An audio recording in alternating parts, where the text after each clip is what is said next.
Bom dia, boa tarde ou boa noite. Eu sou o Tatu, primeiramente satisfação total em dar essa aula aqui para vocês. Hoje a gente vai continuar vendo biologia, ainda na frente 3, tá bom? E hoje a gente vai ver um pouco de zoologia dos vertebrados, tá bom? Vamos matar essa parte de animais. Na próxima aula a gente entra em outra parte, na parte de fisiologia, beleza? Então nessa aula a gente vai ver as características gerais que incluem todos os vertebrados, que todos os vertebrados compartilham. E a gente vai ver os grupos principais, os peixes, anfíbios, répteis, aves e mamíferos, tá bom? Vamos lá então. Quais são as características gerais que unem todos os vertebrados? Beleza? Primeiramente, lembrando da última aula que a gente viu os craniados, tá? Os craniados eles têm um desenvolvimento de uma caixa protegendo o encéfalo, né? Protegendo todo o seu cérebro. A maioria dos craniados eles são vertebrados, tá? Só que nem todo craniado é vertebrado. Se a gente for lembrar dos peixes sem maxilas, são os ciclostomados, como as lampreias e as feiticeiras que estão aqui do lado, eles não apresentam vértebras, eles não apresentam coluna vertebral. Então, se a gente for pensar nisso, todo vertebrado é um craniado, certo? Só que nem todo craniado é um vertebrado, beleza? Lembrando então que a gente tem esses dois grupos que eles não são vertebrados. As características gerais que unem esses grupos, então, primeiramente, a pele é a principal característica. A gente tem duas camadas de pele. A primeira é a epiderme, que é um pouco mais estratificada, ou seja, tem várias camadas sobressaindo uma na outra. E a derme, que é uma camada mais interna, que ela fica abaixo da epiderme e ela só tem um estrato, então é só um conjunto de células, tá bom? Que é rica em vasos sanguíneos, tem uma estrutura sensoriais, em alguns grupos tem glândulas e tudo mais. Esse aqui é um exemplo e um esquema de como funciona essa pele dos grupos de vertebrados. Isso varia um pouco para cada grupo, tá bom? A gente vai vendo também isso conforme vai passando a aula. Mas então a gente tem essa camada queratinizada, que seria o tecido epitelial, basicamente tecido epitelial, como a gente já viu também, né? E na parte da derme, que é onde a gente tem então algumas estruturas sensoriais, e eu vou explicar um pouco melhor depois, mais para frente. E essa aqui seria um conjunto de tecido conjuntivo, tá bom? Tecido conjuntivo frouxo e tecido conjuntivo denso, um sobre o outro. Então aqui a gente tem muitos vasos sanguíneos, muitas estruturas sensoriais e tudo mais, tá bom? Outro conjunto que une todos os grupos de vertebrados ocorre no desenvolvimento embrionário. A gente tem o que a gente chama de membranas extraembrionárias. Por que elas são extraembrionárias?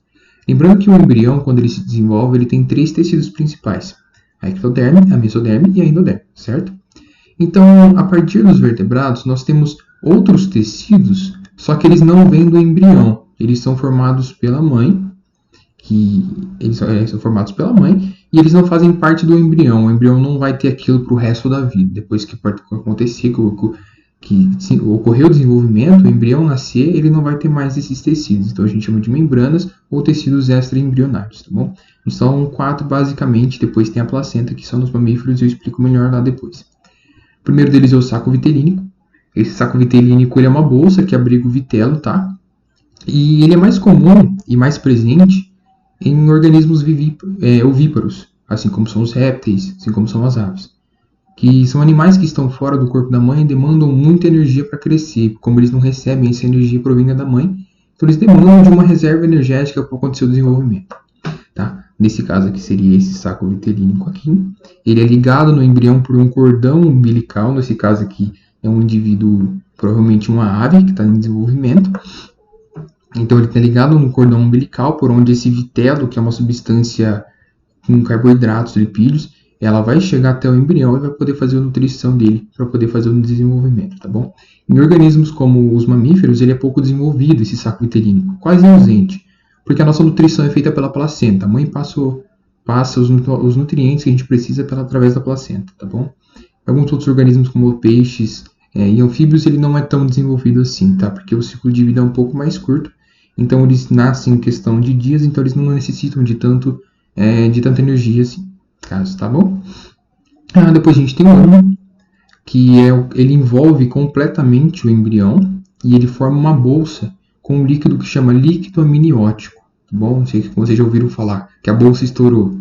Seria essa bolsa amniótica, tá? e esse líquido que escorre na hora do parto, é um exemplo que a gente conhece mais, né, no exemplo do ser humano, das mulheres quando está em trabalho de parto, essa água que escorre seria esse líquido amniótico. Isso é basicamente proteção mecânica para o feto, tá bom? É um líquido, como ele tem muita água, a água é incompressível, é muita proteção mecânica, então protege muito o embrião, além de evitar que ele perca muita água, tá bom? Depois a gente tem a alantoide, que é uma membrana que faz o armazenamento, como está aqui, das excretas que o organismo faz, tá? Eu já vou mostrar um pouco mais para frente para vocês, mas todo o processo metabólico ele gera alguns resíduos que a gente precisa eliminar porque eles podem ser tóxicos para o nosso corpo. A gente, por exemplo, os mamíferos eliminam isso na forma de urina. Eu vou mostrar mais para frente também outras formas de eliminar e o porquê cada um elimina desse jeito. Mas só que durante o desenvolvimento, principalmente em animais ovíparos, mais uma vez, como os répteis e as aves que nascem de dentro de um ovo, essas excretas elas não conseguem sair dessa casca de ovo, né? Então elas precisam ser armazenadas. Nesse caso, quem faz esse armazenamento é a alantoide, tá? Ele também participa nas trocas gasosas. E, mais uma vez, a alantoide ela é reduzida nos mamíferos, porque a gente tem a placenta que substitui todo esse processo, tá bom? As excretas do feto passam pela placenta e a mãe faz a excreta, na verdade, e as trocas gasosas também ocorrem da mesma forma. Por fim, a gente tem o córeo, que é uma membrana que envolve todas as outras essas membranas, tá? Que envolve tudo junto dentro e envolve o embrião também. Bom, então esse aqui é um exemplo de onde estão essas membranas embrionárias, tá bom? Dentro de um ovo de um animal vivíparo, provavelmente, como eu falei, provavelmente uma ave. Mas tem algumas outras também que eu vou mostrar um pouco mais para frente. A principal delas, na verdade, é a placenta, que eu vou mostrar junto com os mamíferos, tá bom? E assim como eu disse para vocês, existem as excretas nitrogenadas. Na verdade, tem outros tipos de excretas, mas a principal são as nitrogenadas. Elas ocorrem porque a gente precisa eliminar algumas substâncias do nosso corpo. Ao longo da quebra e processamento e processos fisiológicos no nosso organismo e metabolismo, a gente está quebrando coisas e produzindo coisas há muito tempo. Existem alguns compostos que são formados que eles são muito tóxicos para o corpo. Um exemplo que na verdade, que é o principal, que envolve as excretas nitrogenadas, é na quebra de proteínas, principalmente proteínas de material aminoácidos, por exemplo, e algumas partes de DNA e RNA. No metabolismo, na oxidação desses compostos, a gente tem a quebra e a liberação do nitrogênio no meio extracelular. O problema é que esse nitrogênio ele é altamente reativo. Então ele tende a se ligar a outros compostos muito facilmente. E ele tende a se ligar muito com o oxigênio e também com o hidrogênio. E nesse caso ele acaba formando não é ureia, como que chama? A amônia. Não, amônia não também. Ixi, eu não lembro agora o nome.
Não, é isso mesmo, tá certo. Eles tendem a formar amônia, que é um composto muito tóxico para o corpo de qualquer animal. Tá? E o que acontece? A gente precisa eliminar isso, certo? Do nosso corpo, porque senão ele se torna tóxico. Só que alguns organismos eles conseguem liberar na forma de amônia, que são os peixes, que a gente chama de amoniotélicos, tá? Principalmente peixes cartilaginosos, peixes ósseos também. Ela é muito tóxica, mas só que ela também é muito solúvel em água. Então é muito fácil para os peixes eliminarem a amônia sem precisar transformar ela, porque eles já estão na água. É só eles eliminarem, né? Não tem problema nenhum. Depois o outro composto é a ureia, que é um pouco menos tóxico que a amônia, mas ela também é um pouco menos solúvel em água. Então a gente consegue solubilizar isso em água para eliminar e ela fica menos tóxica no corpo, que a gente elimina sob a forma de ureia, que acontece com os mamíferos e acontece com alguns anfíbios também, tá? Anfíbios na fase adulta. No caso, então, a gente transforma a amônia em ureia, faz a quebra e a transformação da amônia em ureia, dilui ela em água e elimina na forma de urina, tá bom? Para ficar menos tóxico para o corpo. E depois a gente tem a eliminação de ácido úrico. O ácido úrico, eliminado pelos chamados animais uricotéricos, que são as aves e os répteis, tá? Ela é muito pouco tóxica, quase nada tóxica, mas só que ela também não é solúvel em água. Ela é praticamente insolúvel em água. Então, os animais uricotéricos transformam a amônia em ácido úrico e eliminam sobre uma forma pastosa, tá? Porque, como eu falei, ela não é solúvel em água, então é eliminado de uma forma pastosa, tá? Isso acontece muito em aves e répteis porque eles são organismos que não estão tão ligados à água assim, igual estão os peixes, por exemplo, e os mamíferos, por exemplo. Então, eles precisam eliminar uma forma muito pouco solúvel em água, também para evitar a perca de água e o processo de dessecação, né? Então é por isso que a gente tem essas excretas nitrogenadas, para tirar essa toxicidade do corpo. Tá? Então a gente tem essas três formas de eliminação e conforme eu vou passando, eu vou mostrando para vocês como cada organismo faz essa excreta. Tá? Então, primeiramente, a gente vai começar pelos peixes. Tá? Começando aqui pelos peixes, eles já são animais vertebrados, é claro, tirando os ciclostomados, que são as lampreias e as feiticeiras, né? Mas basicamente eles já são animais vertebrados. Então, dentro desse grupo, a gente tem cerca de 20 mil espécies, metade delas é marinha. A gente tem uma variedade de organismos enorme. Isso aqui são todos os organismos marinhos, tá? Isso aqui são todos os organismos de água doce, tá? Muito comuns, provavelmente vocês vão conhecer a maioria deles aqui. A gente tem, igual eu falei, variedade de organismos. Então, a gente tem desde esses peixinhos aqui que são centímetros, 2 centímetros. E a gente também tem o siluro, que é o maior peixe de água doce do mundo, que pode chegar a 4, 5 metros facilmente. E também a gente tem o tubarão-baleia, que é o maior peixe do mundo, que chega aí aos seus 18 metros. Então a gente tem toda essa variedade, tá? Vou começar com algumas características explicando para vocês. A primeira delas é a respiração. Eles estão dentro da água, então como que eles respiram, né? A respiração deles se dá basicamente de uma forma só, que é a forma branquial. A gente tem exceção que eu já vou explicar para vocês.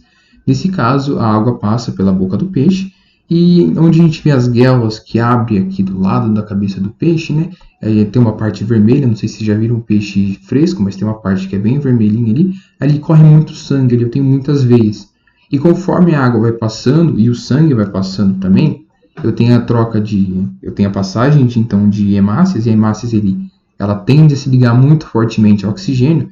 Então, conforme a água vai passando aqui e a hemácia vai passando também, o oxigênio se gruda na hemácia, então o sangue vai percorrendo todo o corpo do peixe, oxigenando todos os outros tecidos. Então, essa é a forma de respiração branquial dos peixes, que ocorre na maioria dos peixes, realmente, tá? Em praticamente todos, e a gente tem apenas uma exceção, que são os peixes pulmonais, que a gente chama de peixes dipnoicos, que é um grupo de peixes não mais evoluídos, mas eles são um pouco mais próximos de anfíbios, tá? Eles não são mais evoluídos, essa palavra não existe na biologia, mas só que eles são um pouco mais próximos dos peixes dos anfíbios, tá? Eles têm a maioria dos peixes ossos, eles apresentam uma bexiga natatória, que eu já vou explicar para vocês também como funciona. E essa bexiga natatória em peixes dipnoicos ou peixes pulmonares era modificada em um pulmão primitivo, tá? Então ela passa água por aqui e o sangue corre muito ali nessa parte da bexiga natatória e ali ocorre a absorção e a pega do oxigênio, tá? Um exemplo de peixe dipnoico é esse peixe aqui da bacia amazônica. Eu não lembro o nome dele agora, mas é um peixe muito conhecido também.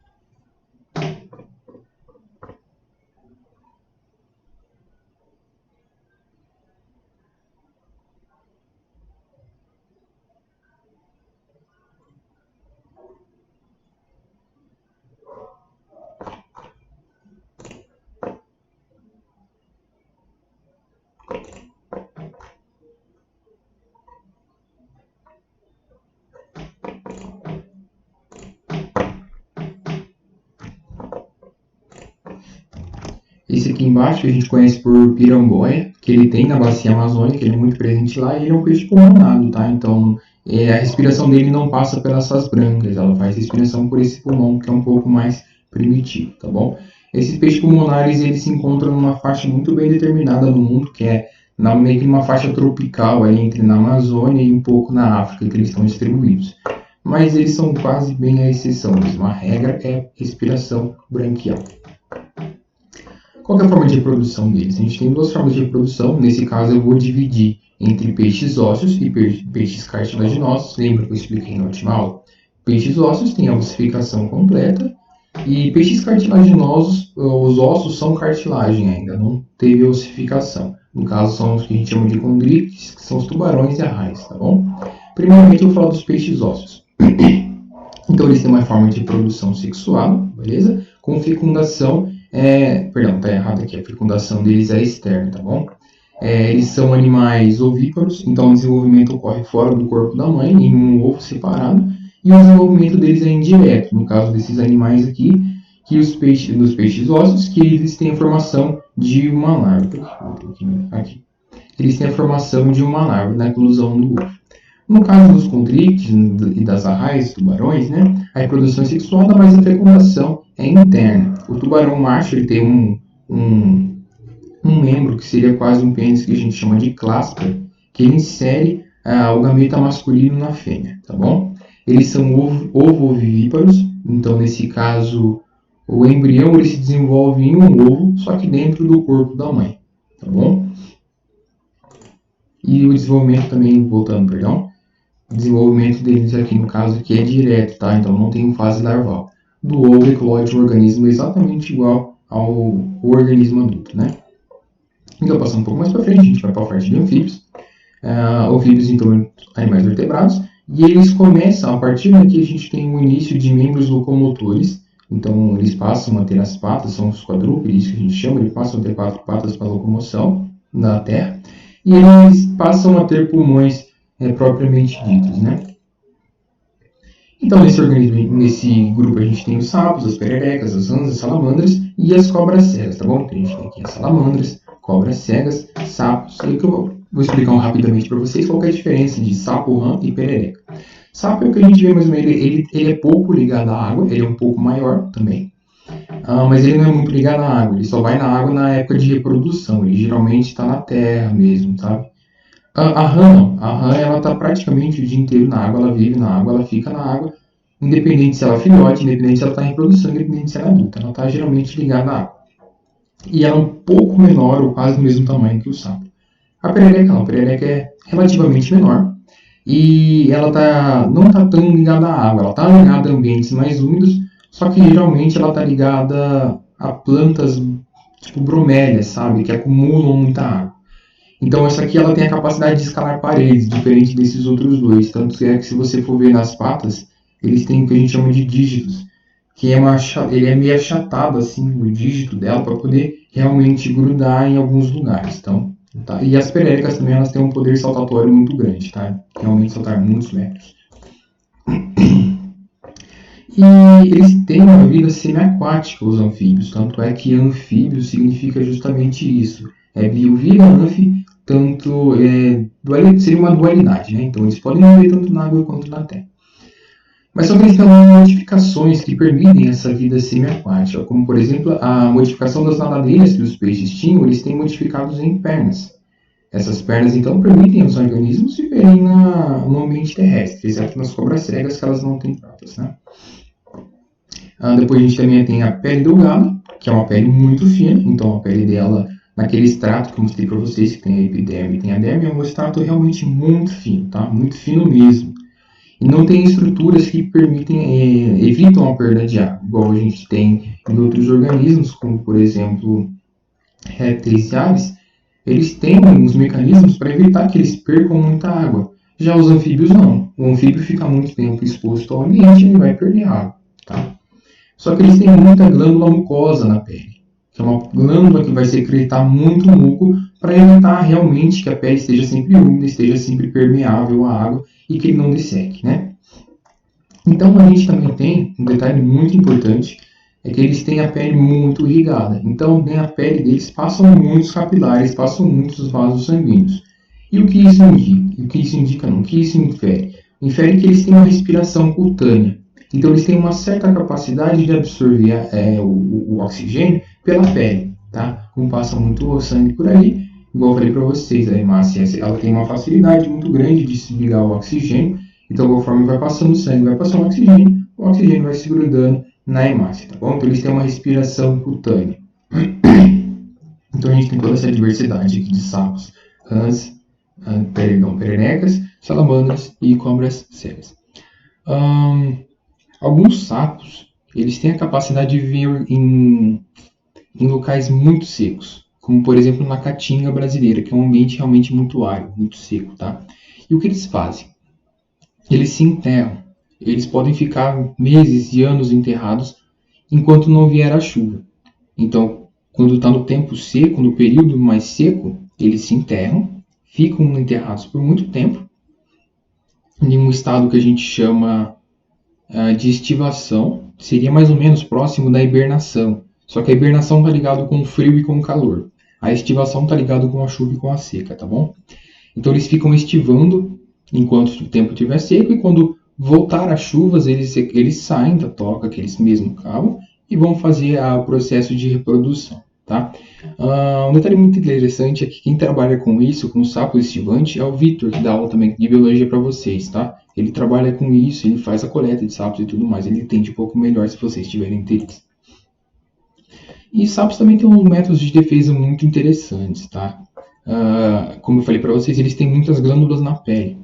E essas glândulas, eles podem secretar, além de muco, eles podem secretar venenos. Igual esses 3 sapinhos aqui, essas três pererecas, na verdade. Eles secretam um muco tóxico ou impalatável. Não necessariamente significa que vai matar a pessoa quando comer. Pode ser que o gosto, quando ele for predado, o predador, na hora que engolir essa perereca, ele vai sentir um gosto muito horrível e ele não vai conseguir comer. Então pode ser tanto essa toxicidade, um composto realmente tóxico, quanto pode ser esse gosto impalatável, tá? Essas 3 aqui. No caso de sapos, geralmente eles têm o que a gente chama de glândula parótide. Essa glândula, ela realmente dá esse sabor impalatável para o sapo, então quase nenhum organismo consegue se alimentar dele devido a esse sabor. Esses venenos e essa glândula aqui, eles secretam esse composto que é venenoso, impalatável, quando pressionados, tá? Então, se vê a rãzinha assim de boa na parede, ou a perereca de boa assim, ela não vai estar secretando veneno, só se você chegar lá e apertar e tudo bem, tá?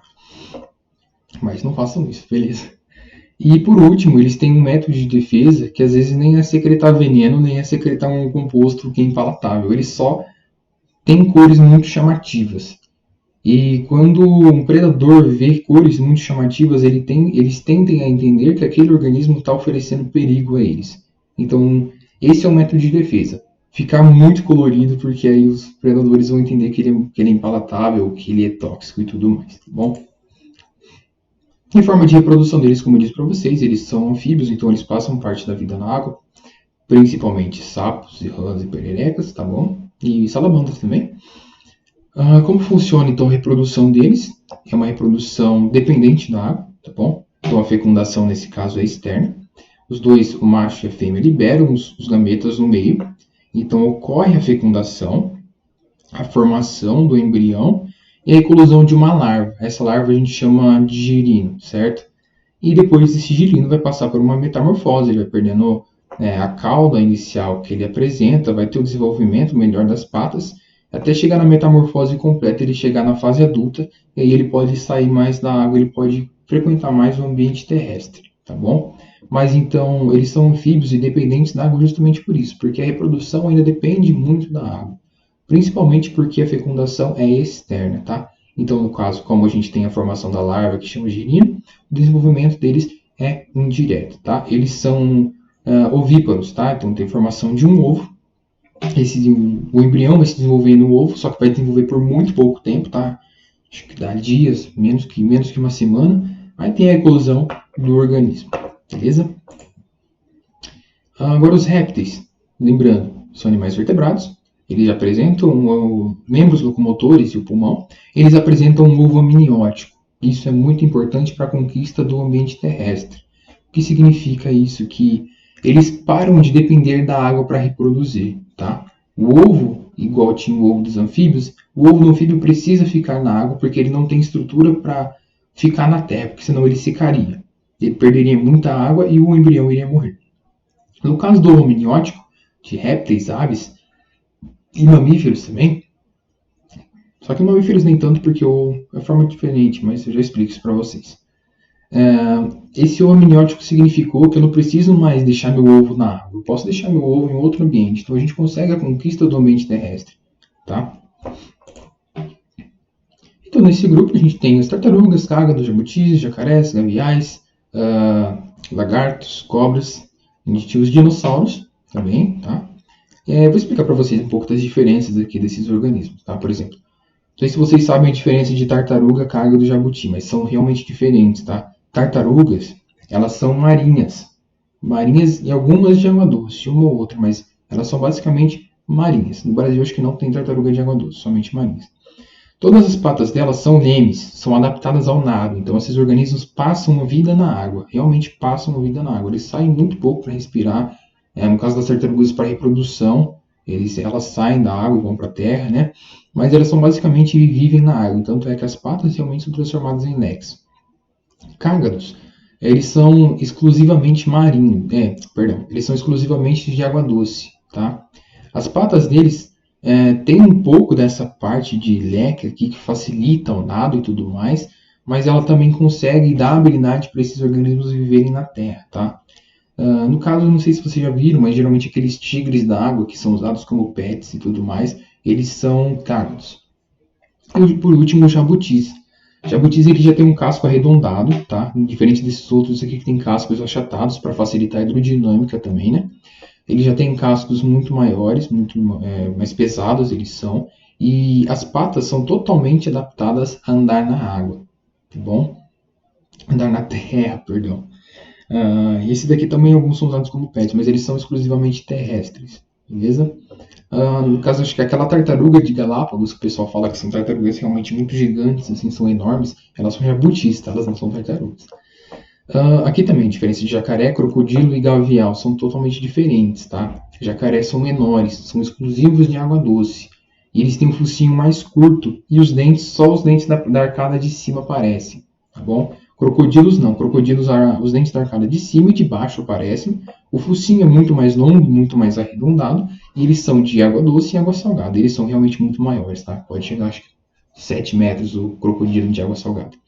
E os gaviais têm um focinho muito fino mesmo. E os dentes de dois lados aparecem e eles são de água doce, se eu não me engano. Mas eles têm mais na parte... lá na Ásia, tá? O crocodilo ele tem muito espalhado na América do Norte, na África, acho que na Ásia também. E os jacarés eles é mais na área... na América do Norte tem bastante. E na América do Sul tem mais. Depois a gente tem cobras, lagartos e tudo mais. Características principais, falando primeiro da pele, tá? A pele deles é recoberta por escamas. E como é recoberta por escamas, eles não perdem muita água. Então eles podem viver em ambientes terrestres tranquilamente, tá? O que isso implica? Eles são ectotérmicos. Eles não conseguem regular a própria temperatura corporal. Quem faz isso? Então por isso que é muito comum a gente ver cobras ou principalmente crocodilos e jacarés expostos ao sol tomando sol, porque eles não regulam a temperatura do próprio corpo, eles precisam do ambiente para regular. E se a temperatura do corpo fica muito baixa, o metabolismo fica muito baixo, tá? Isso que é um problema um pouco maior. Então ele tem essas peles recobertas por escamas, eles são ectotérmicos, eles não regulam a temperatura do corpo, fazem respiração pulmonar, ele tem 2 pulmões que são um pouco mais rudimentares, nem tanto assim, mas são um pouco mais rudimentares. E eles fazem excreção por ácido úrico. Lembra que eu falei para vocês? Isso aqui é quase nem um pouco tóxico. Ele é insolúvel em água, quase nada solúvel em água. Então a excreção, na verdade, é meio que uma pasta, não é bem um líquido igual os mamíferos fazem, né, na excreção. Tá? E eles têm um ovo amniótico, igual eu falei para vocês, que é aquele ovo com uma casca calcária que protege o embrião. E depois tem toda aquela estrutura odontoide para poder segurar as excretas nitrogenadas. A gente tem um saco vitelínico muito grande para ter muito vitelo para se desenvolver. O âmnion protegendo o embrião. Depois tem o ovo com albumina também, que faz uma proteção e um pouco de nutrição. E o córeo, que envolve tudo isso, tá bom? E esse ovo amniótico, então, ele apresenta essa casca que permite ao parental, né, o pai e a mãe, soltar o ovo no ambiente terrestre e deixar lá o embrião vai se desenvolver muito bem, tá? Então, como eu falei para vocês, ele tem esse revestimento de casca calcária que isola o embrião do meio externo e do meio interno. Só que ainda tem muito troca de oxigênio, porque apesar de ser calcário, o ovo é poroso, tá bom? Tem muitos experimentos que dá para vocês fazerem, para vocês verem como o ovo é poroso. Só deixar o ovo um ovo cozido num corante, por exemplo, numa água com corante, e depois quebra a casca, que vocês vão ver que a clara está totalmente corada, porque a casca calcária do ovo, ela é porosa. Então tem para ter justamente essa passagem de oxigênio e gás carbônico, para poder ter essa troca de oxigenação e o embrião poder se desenvolver, tá bom? Então, no caso aqui, o desenvolvimento é direto porque eu não tenho uma fase larval. Eles têm alguns métodos de defesa, principalmente em serpentes, em cobras, tá bom? Que eles têm a glândula de peçonha aqui e um dente especializado para poder injetar o veneno na presa, principalmente para poder fazer a caça, né? Aqui um pouco para vocês verem a diferença de um animal peçonhento e um animal venenoso, tá? Um animal peçonhento, ele tem alguma estrutura que faz a inserção do veneno na presa, ou seja lá o que for que ela vai injetar. Então, no caso aqui das cobras, a gente tem os dentes. No caso, por exemplo, das aranhas, a gente tem as quelíceras. No caso do escorpião, a gente tem o ferrão. E depois a gente tem os animais venenosos, que eles não têm esse mecanismo, eles não têm nada para poder injetar o veneno em outro organismo. O que eles fazem? Eles secretam esse veneno, geralmente para forma de defesa. Se algum outro organismo tentar comer, eles não vai tentar comer porque ele está secretando um tipo de veneno. Isso ocorre muito nos sapos, tá? No caso, isso aqui na verdade é uma perereca. E agora passando para aves, lembrando que a gente tem tudo isso aqui, vértebras, membros locomotores, pulmões, ovos amnióticos, e nesse caso das aves a gente tem, além disso, uma adaptação ao voo, tá bom? Eu vou explicar como a ave é adaptada ao voo para vocês. Um ponto muito legal, muito interessante e muito importante é que, na verdade, as aves são os dinossauros modernos, não tartarugas, não lagartos, não cobras, não jacarés. Quem são os dinossauros modernos são as aves, tá? Nos dinossauros a gente tinha basicamente 3 linhagens quando os dinossauros foram extintos. A gente tinha a linhagem dos dinossauros saurópodes, na verdade são aqueles dinossauros com pescoço muito comprido, que são muito grandes, que tinham 40 e tantos metros de comprimento. A gente tinha uma linhagem de dinossauros que tinham placas nas costas, ou triceratops, que a gente está mais acostumado a ver, paxéfalossauros, estegossauros, que a gente conhece mais.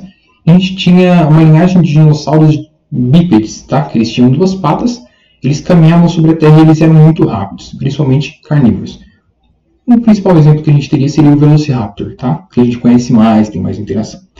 E depois que teve a extinção em massa dos dinossauros, basicamente sobraram esses dinossauros que são bípedes e caminham e correm muito rápido, igual o Velociraptor. Basicamente sobraram esses dinossauros. E eles foram evoluindo ao longo do tempo e deu origem às aves. Um ponto muito importante. Aqueles dinossauros voadores, não lembro agora o nome, mas vocês sabem, aqueles dinossauros que tem voadores, acho que já viram o filme Jurassic Park, sabe o que eu estou falando, né? Pterossauros. Aqueles pterossauros lá, eles não são relacionados às aves, tá? Eles são répteis voadores, eles nem sequer são dinossauros. Eles não são dinossauros, eles são répteis alados. São répteis que têm asas, tá bom? Então as aves desenvolveram a partir desses dinossauros que corriam, que eram muito rápidos e que eram carnívoros, tá? E eles criaram ao longo da evolução algumas adaptações que permitiram eles voar, que é um mecanismo muito importante, que eles podem ocupar muito espaçadamente qualquer território no lugar do espaço, né? Eles podem procurar mais recursos alimentares e eles também podem fugir muito mais fácil de predadores, tendo essas adaptações ao voo, podendo voar. Mas quais são as adaptações, né? Então eles têm esses membros superiores aqui, que seriam os braços, eles são transformados em asas, tá? Eles têm que criar uma parte de penas, que são uma estrutura de queratina, que além de tudo permitem a essas aves a hipermeabilização, que permite também, evita que os organismos percam calor para o ambiente, então eles são organismos endotérmicos, tá? Eu já vou explicar para vocês também. Eles têm uma série de ossos que são fundidos, tá? E para diminuir o peso, então eles não têm alguns ossos, igual répteis têm, igual mamíferos têm. Eles perderam alguns ossos e alguns outros são fundidos, mas todos os ossos do corpo deles são pneumáticos, ou seja, eles têm câmaras de ar. Se tem câmaras de ar, o osso é muito mais leve, tá? E outro detalhe é que eles têm sacos aéreos, são expansões do pulmão. É como se fosse um pulmão em quase todo o corpo do animal, tá?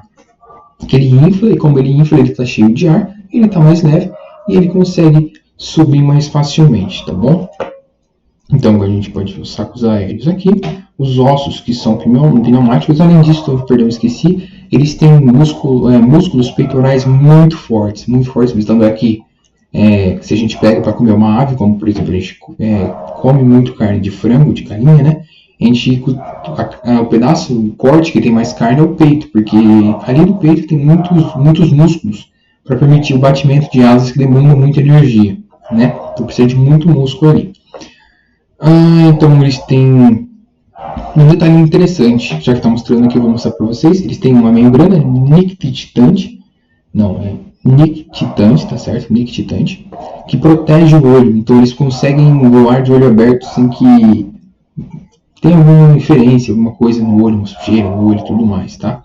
E eles têm uma siringe. Essa siringe aqui é uma divisão da traqueia deles que permite a vocalização, que é no caso a gente vê as aves canoras, por exemplo, papagaios, canarinhos, passarinhos pequenininhos que vocalizam e tudo mais, ou maioria de todas as aves, na verdade, né?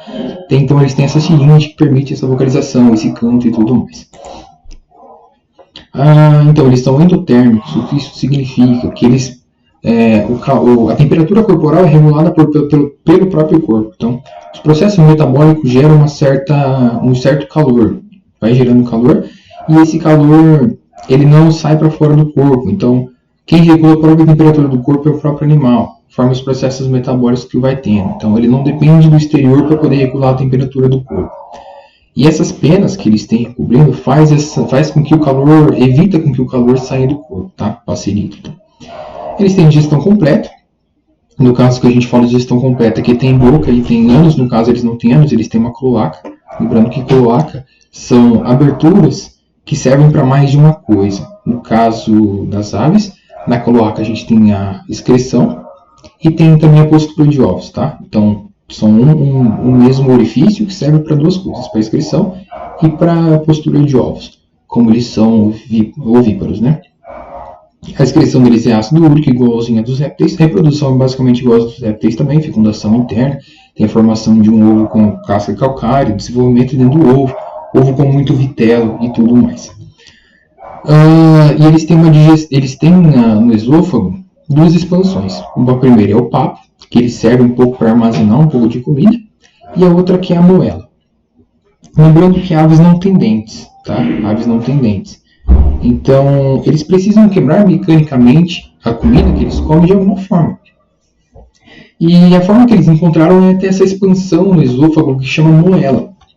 Essa moela ela é muito musculada, então ela tem muito músculo, igual a gente pode ver aqui, ó, uma camada muscular muito grande, e ela faz movimentos peristálticos. Então ela vai amassando a comida dentro e vai fazendo essa quebra, vai moendo realmente o alimento que está ali dentro. Além disso, o que muitas aves fazem, não sei se vocês já viram galinhas fazendo isso, mas muitas aves elas comem cascalho, pedras, galhos, uns pedaços mais duros assim, sabe, que não é digerível, principalmente pedras, porque deixando a pedra aqui dentro da moela, conforme vai movimentando, a pedra também faz uma quebra mecânica muito grande. Por que é importante essa quebra mecânica? Porque quebrando mecanicamente, depois na ação do ácido estomacal, vai ficar mais fácil de absorver o conteúdo do bolo alimentar, tá? Eles têm uma glândula que chama glândula oropigiana, tá bom? Essa glândula, ela é uma glândula que secreta gordura. Ela está postada aqui na ponta do rabo deles, tá? E não sei se vocês já viram, principalmente patos fazem muito isso, né? Mas alguns pistacídeos também, como maritaxas e papagaios fazem isso também. Eles mordem as penas do rabo, não mordem, mas ficam meio que passando a bico nas penas do rabo. E depois eles passam nas outras penas do corpo, principalmente nas asas, ou na parte inferior aqui, que está grudada com água, alguma coisa. Como essa glândula secreta gordura, eles pegam essa gordura e vão passando nas penas, para fazer a impermeabilização das penas, tá?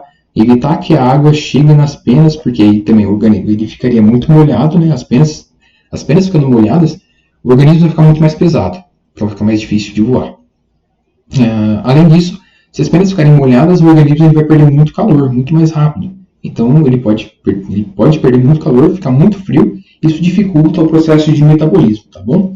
Então é por causa disso que eles têm essa glândula oropigiana. Lembrando que essa é a única glândula que eles têm. Os répteis eles não possuíam glândulas nenhuma, né? E agora a gente vai ver nos mamíferos que eles já têm muito mais glândulas na pele. Uma delas é a glândula mamária, que é uma apomorfia, que é uma característica muito nova dentro desse grupo de organismos. Além da glândula mamária, dá para colocar aqui também que tem a placenta, tá? Que é exclusivo de mamíferos. Então a gente tem toda essa diversidade de mamíferos, como a gente já conhece, muitos mamíferos muito facilmente reconhecidos, tá? Praticamente está presente no nosso dia a dia e tudo mais. A gente tem organismos desde hamsters ou ratos que são muito pequenininhos, centímetros e tudo mais, 10 centímetros no máximo. E a gente tem desde até a baleia azul, que é o maior animal da Terra, que chega a 30 metros, o tamanho de um ônibus, como baleia azul. Então a gente tem toda essa diversidade de formas, tamanhos e tudo mais. Bom, mas quais são as principais características? Primeiro que a pele é cheia de glândulas, tá? Uma glândula que a gente tem, a principal delas é a mamária, que dá o nome ao grupo, né? Nessa glândula mamária, então, a gente tem muito tecido adiposo, tá? Tecido de gordura mesmo. E a gente tem, então, essas glândulas mamárias que secretam um líquido meio que gorduroso, que a gente chama de leite, tá? No nosso caso, a gente chama de leite. Então, tem essa secreção aqui para poder fazer a alimentação do organismo recém-nascido, fazer a nutrição dele, para facilitar o desenvolvimento desse organismo, né? Para que ele cresça um pouco mais forte, mais saudável e tudo mais. Além das glândulas mamárias, a gente tem glândulas sebáceas, que são glândulas de gordura que a gente tem presente na pele. Glândulas sudoríparas, que é a glândula de suor, que secreta muito um líquido muito aquoso, que tem muita água, tem um pouco de sais minerais também, mas basicamente água. E como a gente secreta isso na pele, como primeiro vai evaporar a água para depois evaporar o resto que a gente tem no corpo, então isso faz o resfriamento do corpo, tá? Isso evita a perda de ar, evita o superaquecimento do corpo, tá? Então, é por isso que a gente soa muito quando está muito calor, né? Para poder resfriar um pouco mais o corpo. Aqui depois no corte eu vou explicar um pouco melhor para vocês. Então a gente tem a pele coberta por pelos dos mamíferos, tá? Então nós somos animais endotérmicos. Quem produz o próprio calor do corpo somos nós mesmos, não depende do ambiente e tudo mais. A gente tem 3 camadas de pele, tá? Lembrando que quando eu expliquei para vocês as características gerais de todos os mamíferos, eu falei para vocês que nós tínhamos 2 camadas de pele, né? Nos mamíferos a gente tem 3, tem uma terceira que eu vou explicar para vocês. No caso dos mamíferos e também no caso de alguns anfíbios, tá? A excreção é feita pela ureia. É um organismo um pouco mais tóxico, é um composto um pouco mais tóxico, e então a gente demanda de muita água, tá? Então a gente precisa de muita água para poder liberar. E por isso que é importante beber água também, tá? Bebam água e não tenham pedra nos rins, tá bom? Então explicando aqui para vocês. Então a gente tem 3 camadas de pele. A primeira é a camada de pele, que é a epiderme, certo? Que é uma camada mais queratinizada, uma camada mais de proteção, tem uma camada mais grossa, tem muitas camadas de pele sobrepostas. Depois a gente tem a derme em si, que é um tecido conjuntivo, certo? Que tem aí onde a gente vai ter músculos, vai ter glândulas, a gente vai ter nervos, tá bom? Então no caso aqui a gente tem essas glândulas aqui, que são as glândulas sebáceas, que fazem a secreção de uma gordura, de um óleo, tá? A gente tem... Não, perdão, essa aqui é a glândula sudorípara. A glândula sebácea é ligada ao pelo sempre, tá? Sempre ao pelo, então a gente tem pelo também. Então tem muitos capilares sanguíneos fazendo a nutrição E a gente tem a terceira camada da pele, que a gente chama de hipoderme. Na hipoderme é uma camada de gordura, é naquele tecido... como que chama mesmo? Tecido adiposo, tá? Então aqui a gente tem um tecido adiposo, que é a terceira camada de pele que a gente tem. Depois tem a segunda camada de pele com tecido conjuntivo. E a epiderme, que é mais exterior, que é um tecido epidérmico mesmo, tá? E só adendo, alguns mamíferos, eles podem ter algumas glândulas a mais, que seriam glândulas de odor, que é o caso aqui do cangambá, tá? Isso aqui não é um gambá, tá? Não é um gambá. Gambás são marsupiais. Depois, eu acho que não tem nenhuma foto aqui, mas gambá, deixa eu ver se tem alguma aqui para mostrar para vocês. Não vai ter aqui não. Mas então, gambás são marsupiais. Não sei se vocês conhecem, como acho que saruê, vocês vão conhecer um pouco melhor. Aquilo sim é um gambá, isso aqui não é um gambá, isso aqui é um cangambá que a gente chama, tá? Ele é muito próximo dos texugos, ele é carnívoro e tudo mais. E ele tem essa glândula de odor que na presença de estresse, na presença de um predador, por exemplo, ele libera um odor muito forte, que torna também o animal impalatável, mas também que irrita um pouco esse predador e tudo mais, é uma forma de defesa desse animal, tá? Então, algumas características nós temos, né, nós mamíferos temos respiração pulmonar, então a gente tem um pulmão. Além disso, a gente tem um diafragma, que é uma novidade do grupo também, que faz a separação entre o pulmão e o resto do corpo, onde tem a digestão e tudo mais, que facilita a respiração também, tá? Um músculo diafragma que facilita a movimentação do pulmão e a respiração. A gente tem, então, o coração com 4 cavidades. Em peixes eram só 2, em anfíbios e répteis são 3, em aves também são 4, tá bom? Mas são 4 cavidades. E as hemácias são anucleadas, tá? Então, as hemácias dos mamíferos não têm núcleo. Nas aves, por exemplo, as hemácias de aves e répteis têm núcleo. E essa perda no núcleo, apesar de fazer com que a célula morra muito mais fácil, né? Porque como ela não tem núcleo, ela quase praticamente não está viva, né? Então, a gente tem uma troca de hemácias, uma produção de hemácias tem que ser muito grande. Mas apesar disso, uma hemácia sem núcleo, ela consegue carregar muito mais oxigênio do que uma nucleada, tá?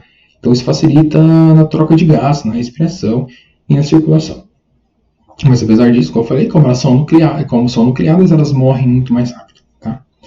Vou falar um pouco para vocês da como acontece a circulação, tá? Então, como eu falei, tem 4 câmaras, a gente chama de átrio, deixa eu mostrar aqui, né? Aqui tá melhor.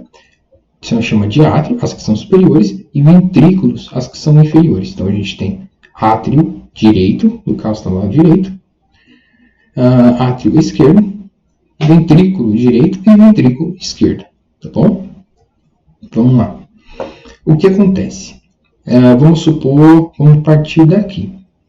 Vamos partir daqui, tá? Esse aqui é o ventrículo esquerdo. Vocês podem ver que eles têm uma camada muito mais grossa. Isso aqui é músculo, tá bom? Músculo estriado cardíaco, tecido muscular. Como eu tenho muito mais músculo, então quer dizer que o bombeamento é muito mais forte. Se o bombeamento é muito mais forte, então esse sangue vai percorrer e vai para o corpo, certo? Então ele vai percorrer todo o seu corpo e até chegar nos capilares. Aí nos capilares ele vai depositar o oxigênio nos tecidos e ele vai perder todo o oxigênio. Então aqui eu tenho um sangue muito rico em oxigênio que sai do coração e vai para o corpo. Depois que ele perdeu e depositou o oxigênio nos tecidos, ele fica com um sangue muito pobre em oxigênio, que a gente chama de sangue venoso, tá? Sangue venoso muito pobre em oxigênio. Então ele sai muito pobre em oxigênio, ele chega aqui no átrio direito. Ele chegou no átrio direito, ele é bombeado para o ventrículo direito, tá bom? Então aqui, ventrículo direito. Esse ventrículo direito, ele bombeia o sangue para fora do coração de novo. Lembrando que esse sangue aqui é venoso, ele não tem oxigênio, está muito pobre em oxigênio, então ele precisa ser oxigenado. Então o que ele faz o ventrículo direito? Bombeia o sangue para o pulmão. Esse sangue venoso, quando chega no pulmão, ele vai receber muito oxigênio. Então ele vai se tornar um sangue arterial, que a gente chama sangue arterial muito rico em oxigênio, tá bom? Então esse sangue arterial, ele vai voltar para o coração, ele volta no átrio esquerdo. Depois o átrio esquerdo bombeia o sangue para o ventrículo esquerdo e esse sangue venoso vai percorrer esse sangue arterial vai percorrer todo o corpo novamente, aí fica sangue venoso e vai voltar e tudo mais, tá? Só recapitulando, porque isso é importante. O sangue, então, ele chega no átrio direito, vai para o ventrículo direito, que é bombeado para o coração, sangue venoso. Aí ele passa a receber oxigênio no pulmão e ele vira um sangue arterial, sangue rico em oxigênio, tá? Ele vai chegar, então, no átrio esquerdo, vai para o ventrículo esquerdo e vai percorrer todo o corpo. Duas coisas muito importantes. A primeira, nós temos a distinção de circulações, tá bom? A gente chama esse sangue que vai para o pulmão e que volta para o coração, nesse processo aqui, de pequena circulação, tá bom? Que só ocorre entre pulmão e coração. Essa circulação que ocorre entre coração e todo o resto do corpo, a gente chama de grande circulação, tá? Bom, isso é um primeiro ponto. Segundo ponto, não necessariamente... lembrei, perdão, desculpa, tá? Todo sangue que chega no coração deixa eu lembrar, perdão. Todo sangue que chega... Nossa, eu esqueci agora.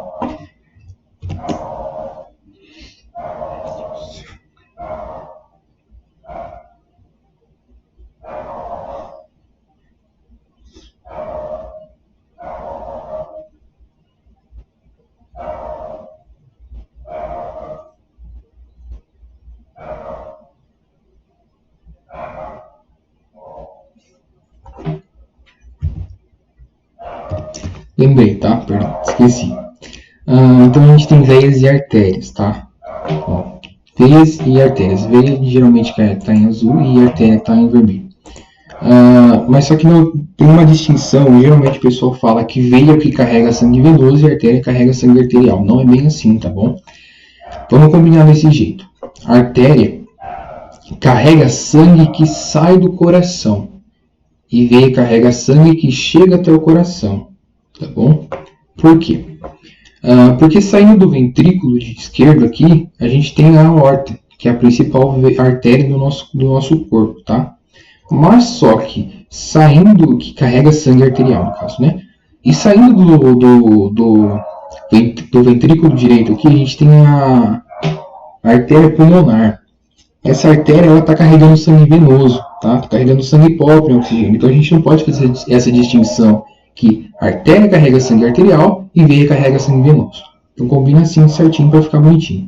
A artéria carrega sangue que sai do coração e veia carrega sangue que chega até o coração, tá bom? Passando um pouco mais para frente, então, chegando na reprodução dos mamíferos, a reprodução é com fecundação interna, como vocês já sabem, o desenvolvimento é direto, então o organismo que nasce é igualzinho à fase adulta. E nós somos vivíparos. O que isso significa? Que o desenvolvimento ocorre fora de um ovo. Não tem ovo, tá bom? E ocorre dentro do corpo da mãe, tá bom? E no caso dos mamíferos, a gente apresenta a placenta, tá? Lembrando que a placenta é ausente em alguns mamíferos, como por exemplo o ornitorrinco. Que no ornitorrinco o desenvolvimento é dentro de um ovo. Eles são ovíparos, tá? O embrião desenvolve dentro de um ovo fora do corpo da mãe. Então a gente não tem placenta, tá? Mas, tirando esses organismos, geralmente todos os outros mamíferos têm placenta. A placenta é um tecido extraembrionário muito importante, porque é a partir dele que a gente tem as trocas entre mãe e feto. Tá? Então, a gente tem um cordão umbilical, que tem muitos vasos sanguíneos fetais, vasos sanguíneos da mãe, para ter essa troca de oxigênio e tudo mais. Por ele a gente também tem a troca de nutrição, de compostos para poder fazer a nutrição do feto, tá? Então por isso que ele realmente é muito importante. Eu acho que é só isso só. Tá? Mas lembrando que eu estou anexando junto com essa aula, esse vídeo de aula, eu tenho a parte escrita desse material, tá? Lá está um pouco mais específico, lá está um pouco melhor escrito e tudo mais, está mais fácil de vocês enxergarem, mais fácil de vocês lerem, tá? Pode te ajudar um pouco mais. E eu vou anexar também uma tabela que está resumindo tudo isso que eu coloquei para vocês, tá? Então, está comparando, realmente, está uma tabela de zoologia comparada de vertebrados, está comparando esses principais grupos de peixes cartilaginosos, peixes ósseos, anfíbios, répteis, aves e mamíferos. Está comparando todos eles quanto à excreção, nutrição, locomoção, respiração, digestão e tudo mais. Lá está certinho, está bonitinho, é mais fácil de vocês entenderem, tá, essa tabela. Eu não anexei mais exercícios desde a aula, acho que desde invertebrados eu não coloquei mais exercícios. Mas ao longo dessa semana, eu estou um pouco puxado agora na iniciação científica, mas ao longo da semana eu vou tentar, tá bom, passar para vocês alguns exercícios, como desde invertebrados e tudo mais, falando um pouco de filogenia dos animais também, tratando um pouco disso, para poder ajudar vocês, beleza? Mas, gente, é basicamente isso, tá bom? Para vocês entenderem e tudo mais. Tem aquela tabelinha que vai ajudar melhor vocês a estudarem, e é basicamente isso. Na próxima aula, acho que a gente entra em fisiologia, tá? É fora de animais. Ainda é zoologia, mas só que é parte de como funcionam as coisas dentro. Basicamente isso, como funcionam as coisas dentro dos animais. Tá bom? Então, até a próxima aula. Muito obrigado de coração. Até mais.